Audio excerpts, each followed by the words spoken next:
Welcome back. Tonight, I'm obsessed with Mike Pompeo's advice for journalists. We now know he was one of the administration officials who listened in on President Trump's July phone call with the Ukrainian president. But we only learned that critical detail yesterday, 11 days after we first learned of the whistleblower complaint. In that time, Pompeo has been asked about the call multiple times. What do you know about those conversations? So you just gave me a report about a high-seek whistleblower campaign, none of which I've seen. He somehow neglected to mention he listened in.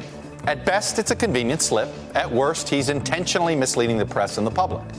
As Andrea Mitchell reminded us earlier, he's a Harvard lawyer, he's a West Point grad, he's a very smart guy, and he has political ambitions that could include the White House.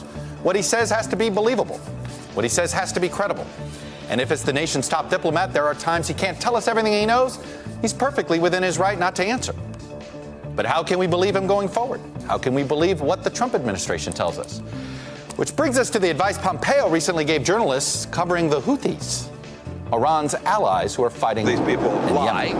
And so whenever you report about them, you say the Houthis said, you should say, the well-known frequently lying Houthis have said the following. This is important because you ought not report them as if these are truth tellers. You ought not to report them as if these are truth tellers. Hello, YouTubers. If you're watching this, it means you've checked out our channel, so thank you. Now do me a favor, subscribe by clicking on that button down there. Click on any of the videos to watch the latest interviews and highlights from MTP Daily and MSNBC. You can get more Meet the Press content every morning in the First Read newsletter. If you're tired of content that you don't know anything about where it came from, you don't have to have that problem with us.